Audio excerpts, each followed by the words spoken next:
अस्सलाम वालेकुम students and viewers, कैसे हैं? सब ठीक ठाक हैं। तो आज हम डिस्कस कर लेंगे कि how to create a table in Overleaf. तो टेबल हम ओवरलीफ के अंदर दो डिफरेंट वे से जनरेट कर सकते हैं, एक विदाउट यूजिंग एआई और एक विद यूजिंग एआई। तो यहाँ पे हम पहले स्टूडेंट्स के लिए या व्यूअर्स के लिए हम टेबल को जनरेट करते हैं विदाउट यूजिंग एआई। तो यहाँ पे हम कमांड लिख लेते हैं, statement create a table without using AI tool। ठीक है, तो इसके बाद नेक्स्ट जो वीडियो हमारी आएगी वो हम विद यूजिंग AI टूल की बात करेंगे कि हम टेबल को AI टूल के थ्रू किस तरीके से डिज़ाइन करते हैं। तो यहाँ पे हम पहले विदाउट यूजिंग, जिसका मैनुअली भी कह सकते हैं, तो मैनुअली हम करते हैं। तो इनिशियली जब टेबल को जनरेट करते हैं तो फर्स्ट ऑफ ऑल यहाँ पे बिगिन, यहाँ पे टेबल। तो ऑटोमेटिकली इसको लिखने के बाद ऑटोमेटिकली टेबल यहाँ पे एक फॉर्मेट डिज़ाइन हो जाएगा लाइक दिस वन। तो जब हम इसको सिमुलेट करेंगे तो मेरे पास जो राइट साइड पे पेज है वहाँ पे एक टेबल जनरेट हो जाएगा that has no values because हमने जस्ट एक टेबल फॉर्मेट दी है। अब यहाँ पे हम अपने डेटा को एंटर करते हैं, कोई भी, लेट सपोज यहाँ पे हम अहमद, और यहाँ पे हम उसकी कोई एज देखते हैं, उनका एज 25 है। अब ये सिंगल एक हमारे पास एंट्री है, तो सिंगल रो में हमें चीज़ नज़र आ जाएगी। हम मल्टीपल रोज भी डिज़ाइन कर सकते हैं, लाइक यहाँ पे हम और एंट्रीज कर लेते हैं, रज़ा शिफ्ट 7। तो ये हमें स्पेसिंग प्रोवाइड करता है नेक्स्ट कॉलम के लिए। यहाँ पे इसकी एज सपोज 13 है, न्यू लाइन, और यहाँ पे हम लिख लेते हैं फारूक, और इन लाइन 36, न्यू लाइन। और यहाँ पे हम इसको इस तरह भी कर सकते हैं, अगर यहाँ पे वर्ली फाइल के अंदर रीड करना मुश्किल है तो बेशक इसको स्पेसिंग करके कर दें ताकि रीडिंग आसानी हो। नेक्स्ट हम बात करते हैं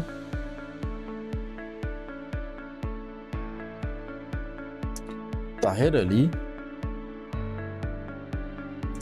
और यहाँ पे हम लिख लेते हैं 30, न्यू लाइन।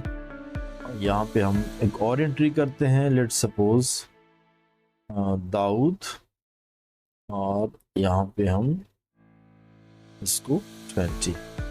अब ये कुछ एंट्रीज हमने कर दी है, तो इनिशियली हम कैप्शन को और लेबल को भी हटा देते हैं ताकि हमें एक सिंपल टेबल नज़र आए। टेबल किस तरह हम इसको जनरेट कर सकते हैं।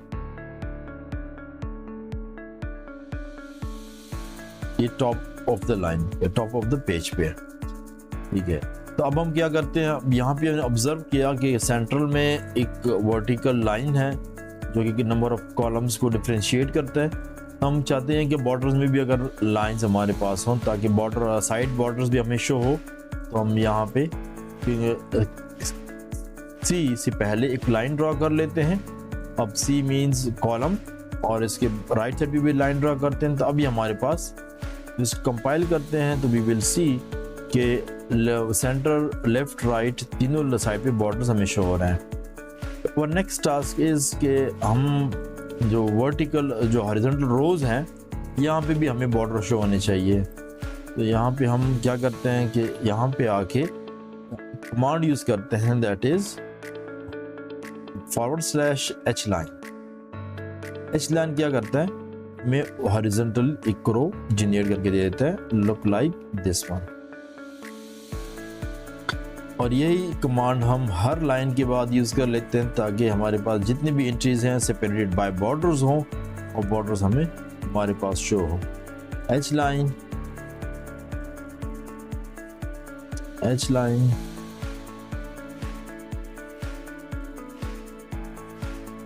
h लाइन, और ये हम क्या करते हैं, एंड पे जाके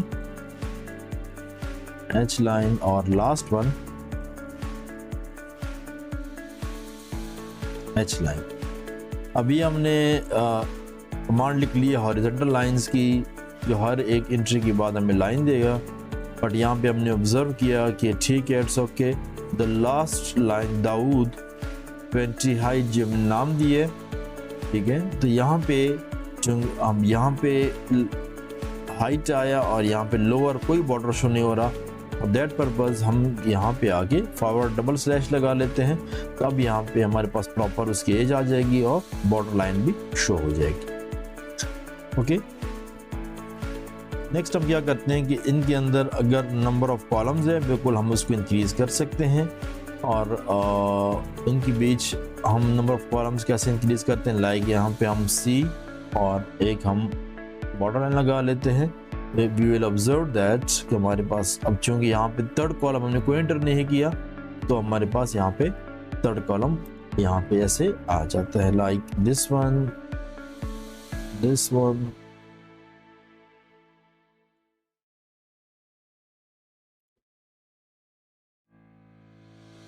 ठीक है, ऑब्जर्व करते हैं यहाँ पे हमारे पास कॉलम आती है, यस, कॉलम हमारे पास आ गई है। लेकिन चूंकि यहाँ पे हमने कोई एंट्रीज नहीं की है, तो ब्लैंक कॉलम हमारे पास है। तो यहाँ पे अगर हम जो भी कोई एंटर करना चाहें, एंट्री कर लेते हैं कुछ वैल्यू जनरली। तो हार्ट हो गया, यहाँ पे लिख लेते हैं इस्लामाबाद।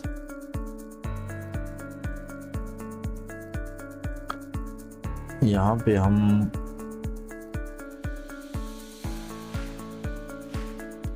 सही ये लिख लेते हैं। यहाँ पे एक और एरिया का नाम लिख लेते हैं, दैट इज दिस। यहाँ पे और ले दैट इज सिंध लिख लेते हैं, या simple Larkana. We will observe now कि क्या चेंजेस हमारे टेबल के अंदर आ रही हैं। तो थर्ड कॉलम हमारे पास यहाँ पे ये ऐड हो गया। अब हम बात करते हैं कि अगर हम इस टेबल को कैप्शन दें ताकि एक लाइन शो करे कि ये क्या चीज़ है, तो उसको हम टेबल यहाँ पे एंड पे आके एक लेते हैं कैप्शन। यहाँ पे हम जो भी स्टेटमेंट लिखेंगे वो हमारे पास टेबल के नीचे शो हो जाएगा। या दिस इज सैंपल टेबल, ठीक है, between for name and their ages। Compile किया तो विल शो कि बॉटम पे हमारे पास टेबल 1 और साथ में ये टेबल क्या हो रहा है कि मल्टीपल हमारे पास नेम्स है और उनकी एजेस है, और हमारे पास ये चीज़ें आ गई हैं। अभी कभी कभार कैसे होता है कि हमारी जो डिमांड है कुछ इस तरह रिक्वायरमेंट आ जाती हैं कि हमारे पास कैप्शन जो है वो बॉटम पे नहीं चाहिए होता, हमारे पास चाहिए होता है टॉप पे। तो टॉप के लिए हम क्या करते हैं कि यहाँ से हम इसको कॉपी कर सकते हैं या विदाउट कट भी कर सकते हैं। आप इसे कॉपी, यहाँ पे इसको फॉर टाइम बीइंग इसके हम कमेंट करके ये कमेंट कर लेते हैं। कमेंट करने का फ़ायदा क्या होता है कि जब हम इसको कंपाइल करते हैं तो ये लाइन बाईपास हो जाता है, इस लाइन को रीड नहीं किया जाता। और हम सेंटरिंग के बाद इसको पेस्ट कर लेते हैं टॉप पे। अब ये टेबुलर फॉर्म जो हमारे पास है, that clearly indicate column with borders, तो उसके ऊपर हम ये लाइन लिख लेते हैं। तो इससे क्या होगा कि हमारे पास जो कैप्शन है वो टॉप पे आ जाएगी, just like this one। ठीक है, नाउ अनदर टास्क इज कि हम ये चाहते हैं कि अहमद है, अहमद के बाद लाइन बहुत करीब है, तो we need some space, we need to create here like this one 0.8 extension EX। तो ये क्या करेगा कि अहमद और लाइन के बीच जो बॉटम लाइन है इसके बीच स्पेस क्रिएट करके अब दे देगा, थोड़ी क्लियरिटी हो जाएगी वो हमारे पास टेबल को रीड करने में। इसी तरीके से हम इसको हर जगह हर लाइन के एंड पे जाके इसको यूज़ कर लेते हैं। अभी हमारे पास टेबल थोड़ा एक्सपैंड हो जाएगा और जितनी भी एंट्रीज हैं उनको रीड करना काफ़ी इजी हो जाएगा। ठीक है, तो नंबर ऑफ कॉलम्स हम किस तरीके से इंक्रीज करते हैं, यहाँ पे इस लाइन के अंदर सी इसको आपके रिक्वायरमेंट के मुताबिक जितनी भी कॉलम्स है हम एक्सपेंड कर सकते हैं। इसी तरीके से नंबर ऑफ रोज़ जितनी भी चाहिए होती है हम वहाँ पे मल्टीपल एंट्रीज करके वो रोज़ को भी एक्सपेंड कर सकते हैं। अब ये चाहते हैं कि हमारे पास यहाँ पे हमारे पास एक टाइटल सा भी हो, तो उसके लिए हम क्या करते हैं, यहाँ पे इसको एंटर कर लेते हैं और यहाँ पे हम इसको डबल कर लेते हैं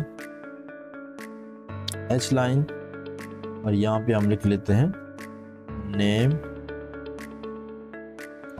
एंड एज एंड और यहाँ पे एड्रेस या लोकेशन। ओके हो गया। यहाँ पे हम इसको स्पेसिंग भी दे सकते हैं ताकि जो लोअर हमारे पास जो बॉर्डर है उनके बीच स्पेसिंग हमारे पास आ जाए। तो और इसके बाद हम इसको थोड़ा इस टेबल से सेपरेट करें। तो for that purpose we need to time और type H line. Now we will see हमारे पास टेबल किस तरह डिज़ाइन हो गया। दिस वन ये नेम एज लोकेशन। अब यहाँ पे सेपरेशन आ गई है और यहाँ पे अहमद, रज़ा, फारूक, ताहिर, अली, दाऊद, उनकी एजेस और उनकी लोकेशंस ये हमारे पास आ गए हैं। ठीक है। अब नेक्स्ट क्वेश्चन हम कभी ये आ सकता है कि हमें साइड बॉर्डर्स इसी तरीके से चाहिए जिस तरह के जो फर्स्ट हमारे पास नेम एज लोकेशन है उसका हमारे पास हॉरिजॉन्टल बॉर्डर है। तो उनके लिए हम क्या करते हैं कि जो साइड बॉर्डर्स है कॉलम के हैं वो हम यहाँ से इसको चेक कर सकते हैं। यहाँ पे डबल बॉर्डर लगा लिया और यहाँ पे भी डबल लगा लिया। अब इसको कंपाइल करके ऑब्जर्व करते हैं तो हमारी जो रिक्वायरमेंट है वो यहाँ पे कंप्लीट हो जाती है। ठीक है। अब नेक्स्ट हम क्या कर सकते हैं कि हम अगर ये चाहते हैं कि टेबल हमारे पास पेज के बॉटम पे आ जाए तो उसके लिए हम यूज़ करते हैं यहाँ पे जब बिगिन टेबल करते हैं यहाँ पे हम लिख लेते हैं बी फॉर बॉटम। यहाँ पे मैं इसको लिख लेते हैं बी और पेज बॉटम। ओके हो गया। अब हम चेक करते हैं कि टेबल हमारे पास पेज के बॉटम पे आता है कि नहीं आता। तो वी विल ऑब्जर्व कि इस यहाँ पे बी को लिखने से टेबल ऑटोमेटिकली मेरे पास पेज के बॉटम पे चला गया है। अगर हम ये चेक करते हैं कि ये मेरे पास नेक्स्ट क्वेश्चन इज कि ये टेबल हमारे पास लोअर की जगह पे टॉप ऑफ द पेज हो, तो हम यहाँ पे लिख लेते हैं टी।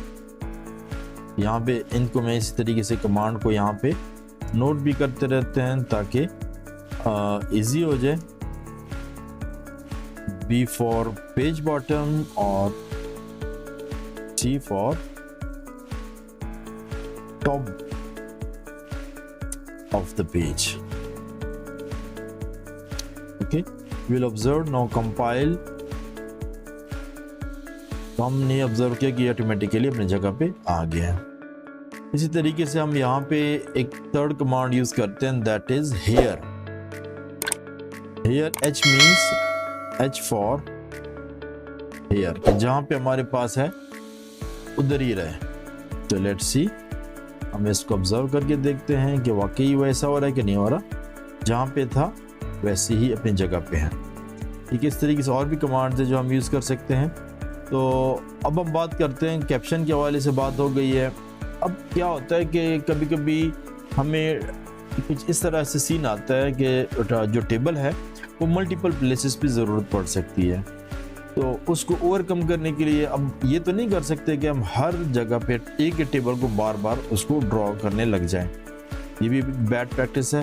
तो फॉर दैट पर्पस हम क्या करते हैं कि टेबल को एक जगह पे यूज़ करके वहाँ पे उसको लेबल असाइन कर लेते हैं टेबल 1, और उसके बाद जब भी जहाँ भी हमें इस टेबल की ज़रूरत पड़ती है हम जस्ट इसका रेफरेंस दे देते हैं like this is my first sample table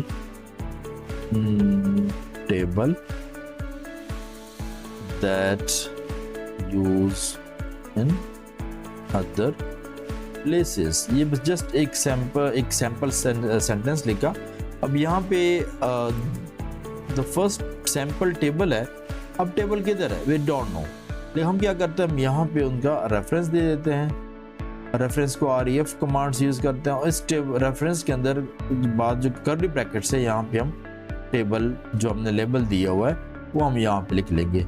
तो ऑटोमेटिकली वी विल ऑब्जर्व जब हम इसको कंपाइल करेंगे तो स्टेटमेंट आ जाएगी जहाँ पे ये हमारे पास टेबल के बाद चूंकि हमारे पास टेबल 1 है, फर्स्ट टेबल हम जेनरेट कर रहे हैं, यहाँ पे टेबल यहाँ पे जस्ट 1 आ जाएगा इस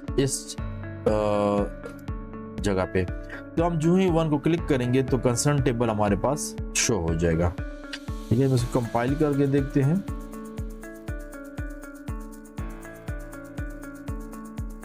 तो ये this is the if we यहाँ पे ऑब्जर्व किया टेबल 1 आ गया। ठीक है, जब 1 के जो ही हम क्लिक करेंगे कि टेबल कौन सी है तो ऑटोमेटिकली टेबल हमारे पास शो हो जाएगी। अब यहाँ पे चूंकि टेबल हमारे पास एग्जैक्टली सेम पेज पे है तो दैट्स वाई हमारे पास ये नज़र नहीं आ रहा।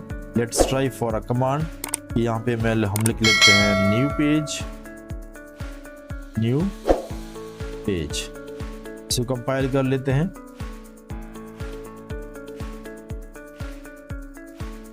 तो जो हमारे पास स्टेटमेंट है वो न्यू पेज पे चली गई है लाइक दिस वन। अब यहाँ पे हम इसको इजीली ऑब्जर्व कर सकते हैं कि जब टेबल 1 को हम क्लिक करते हैं तो it will give access to that table, automatically ये टेबल पे आ जाता है। लाइक ये हमारे पास नेक्स्ट पेज का फ़ायदा क्या हो जाएगा कि इसके बाद जो भी आप स्टेटमेंट लिखते हैं या फिगर ड्रा करते हैं या टेबल लिखते हैं वो नेक्स्ट पेज पे आ जाते हैं। तो वहाँ पे अब यहाँ पे आ गया, अब इस पेज पे हमें कोई टेबल शो नहीं हो रहा। जब इधर 1 पे क्लिक करते हैं कि ये कौन सी टेबल है तो ऑटोमेटिकली हमें उस टेबल का एक्सेस दे देता है। तो यहाँ तक स्टूडेंट्स व्यूअर्स यहाँ तक है जिसको हमने मैनुअली ऑब्जर्व किया कि टेबल को जनरेट कैसे करते हैं, उनके अंदर हम बॉर्डर किस तरह जनरेट करते हैं और कैप्शन को हम लोअर एंड अपर साइड पे हम यूज़ कैसे कर सकते हैं, और अगर सेम टेबल को हम मल्टीपल प्लेसेस में यूज़ करते हैं तो वो हम बाय यूजिंग लेबल कर सकते हैं। ये सब चीज़ें हमने मैनुअली की हैं। अब नेक्स्ट वीडियो में हम ये देखते हैं कि इन ही सब चीज़ों को हम बाय यूजिंग AI टूल हम किस तरह यूज़ करते हैं, उनको हमने किस तरह समझाना है कि हमें क्या चीज़ रिक्वायर्ड है, तो वो हमें वही चीज़ जो रिक्वायर्ड है वो हमें प्रोवाइड करता है, नहीं करता, किस तरीके से करता है, इसको हम बाद में नेक्स्ट वीडियो में देखते हैं।